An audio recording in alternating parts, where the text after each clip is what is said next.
नमस्ते दोस्तों। सीधे मुद्दे पर आते हैं। आज के इस एक्सप्लेनर में हम एक ऐसी चीज का विश्लेषण करने वाले हैं जो हम सभी के साथ जुड़ी है। हम सबकी एक आम आदत होती है ना, मुश्किलों से दूर भागना। हम सोचते हैं कि काश जिंदगी में कोई स्ट्रगल ही ना हो, सब कुछ बिल्कुल आसानी से मिल जाए तो लाइफ कितनी परफेक्ट होती है ना। पर आज हम इस सोर्स मटेरियल के जरिए देखेंगे कि हमारी ये बिना मेहनत वाली इजी लाइफ की सोच असल में हमें कहाँ ले जा रही है। सवाल बहुत ही सीधा सा है पर उतना ही गहरा भी। क्या होगा अगर जीवन में कोई संघर्ष बचे ही ना? हम हमेशा एक एफर्टलेस आसान जिंदगी की दुआ मांगते हैं, लेकिन क्या हमने कभी रुककर सोचा है कि जब हमें जीरो रेजिस्टेंस मिलता है, मतलब जब सामने कोई चुनौती होती ही नहीं, तो सच में क्या होता है? सोर्स डेटा हमारी इस आसान जिंदगी की चाहत को सीधा चैलेंज करता है। ये बताता है कि ये जो हमारी बिना स्ट्रगल वाली चाहत है ना, ये हमें फायदा बहुत कम और नुकसान कहीं ज्यादा पहुंचाती है। और यही बात इस कोट में बहुत खूबसूरती से समझाई गई है। बिना संघर्ष के मिली जीत अंदर से खोखला बना देती है। बिल्कुल 100% सच। अगर हमें बिना किसी दर्द या मेहनत के सक्सेस मिल भी जाए तो वो हमारे असली पोटेंशियल को पूरी तरह खत्म कर देती है। हम बस अंदर से खोखले रह जाते हैं, क्योंकि सच कहूं तो हमने उस सफलता का भार उठाना कभी सीखा ही नहीं। सुनने में ये थोड़ा कड़वा जरूर लग सकता है, पर इसका असर हमारी जिंदगी पर बहुत बड़ा होता है। तो चलिए, द इल्यूजन ऑफ ईज यानी आसानी के भ्रम को समझने के लिए एक तितली के संघर्ष पर नजर डालते हैं। सोर्स मटेरियल में एक बड़ी ही दिलचस्प कहानी दी गई है। एक बार एक आदमी ने एक तितली को उसके ककून से बाहर निकालने में मदद की। उसने तो यही सोचा था कि वो बेचारी तितली का स्ट्रगल कम कर रहा है, उसकी मदद कर रहा है। पर पता है उसका नतीजा क्या हुआ? वो तितली फिर कभी उड़ ही नहीं पाई। वो पूरी तरह अपाहिज हो गई। ऐसा क्यों हुआ? क्योंकि ककून से बाहर निकलने के लिए जो दबाव और संघर्ष करना पड़ता है ना, वही असल में उसके पंखों में उड़ने की ताकत भरता है। अगर संघर्ष हटा दिया तो समझिए उड़ने की क्षमता ही छिन गई। ये किस्सा हमें सफाई से बताता है कि मुश्किलें हमें कमजोर नहीं करती, बल्कि उड़ने के काबिल बनाती हैं।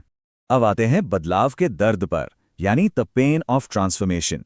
इसे हम एक मूर्तिकार और पत्थर की कहानी से देखेंगे। सोचिए, जब एक मूर्तिकार छेनी और हथौड़ी से वार करता है तो पत्थर को कितना दर्द होता होगा। सोर्स मटेरियल यहां दो अलग अलग पत्थरों का उदाहरण देता है। एक पत्थर ने उस दर्द को सहने से साफ इनकार कर दिया। उसने हार मान ली और बोला कि मुझे छोड़ दो। मूर्तिकार ने उसे बाहर रख दिया। और अब पता है वहां क्या होता है? लोग रोज आकर उस पर नारियल फोड़ते हैं, उसे रोज चोट लगती है। पर वहीं दूसरे पत्थर ने उस अस्थायी दर्द को, उस छेनी हथौड़ी की चोट को चुपचाप सहा। उसने एक बार बर्दाश्त कर लिया और नतीजा? वो मंदिर के अंदर एक दिव्य मूर्ति बन गया जिसकी सदियों तक पूजा की जाएगी। चॉइस एक थी, दर्द दोनों में था, पर अंजाम में जमीन और आसमान का फर्क आ गया। जब तक हथौड़े की चोट न पड़े तब तक पत्थर भी भगवान नहीं बनता। ये लाइन इस पूरे विश्लेषण की सबसे ताकतवर सीख है। वक्त की कीमत तब तक समझ में नहीं आती जब तक वो चोट ना करे। अगर आज हम सब संघर्ष की चोट सहने से भागेंगे तो कल ये दुनिया हमें उस पहले पत्थर की तरह ठोकर मारेगी। दर्द आज भी है, दर्द कल भी होगा। तय हमें करना है कि हम किस तरह का दर्द चुनते हैं। चलिए अब बाहरी रुकावटों की बात करते हैं, राइजिंग अबव द डर्ट, जिसे हम एक गधे की मजेदार कहानी से समझेंगे। तो होता यह है कि कुछ लोग एक गधे को कुएं से बाहर निकालने के बजाय उस पर मिट्टी डालकर उसे जिंदा दफनाना चाहते थे। पर उस गधे ने हार नहीं मानी। उसकी स्ट्रैटेजी सच में शानदार थी। पहला कदम, उस पर मिट्टी गिरती है। दूसरा कदम, गधा घबराने या परेशान होने के बजाय उस मिट्टी को अपने ऊपर से झटकता गया। और तीसरा कदम, वो उस मिट्टी को अपने पैरों के नीचे दबा लेता और एक कदम ऊपर आ जाता। यानी उसने हर एक मिट्टी के ढेर को अपनी भलाई के लिए इस्तेमाल कर लिया। कितना कमाल का तरीका है ना? मतलब जो मिट्टी हमें दफनाने के लिए फेंकी जाती है, हम चाहें तो उसे ऊपर उठने की सीढ़ी बना सकते हैं। असल जिंदगी में भी बिल्कुल यही होता है। लोग आलोचना, नेगेटिविटी और क्रिटिसिज्म की मिट्टी फेंकेंगे ही। ऐसे में बहुत आसान होता है कि हम उस मिट्टी के नीचे दबकर अपना हौसला तोड़ दें। पर एक्चुअली हमें बिल्कुल इस गधे की तरह हर एक नेगेटिविटी को झटक कर, अपने पैरों तले दबाकर अपनी तरक्की का एक नया रास्ता बनाना है। अब आते हैं इस विश्लेषण के अगले हिस्से पर, ब्लॉकिंग आउट द नॉइस, यानी शोर को अनसुना करने की ताकत। यहाँ का डेटा बड़ा ही इंटरेस्टिंग है। जब 3 मेंढक एक गहरे गड्ढे में गिर गए तो बाहर खड़ी भीड़ जोर जोर से चिल्ला रही थी कि गड्ढे से बाहर निकलना तो नामुमकिन है।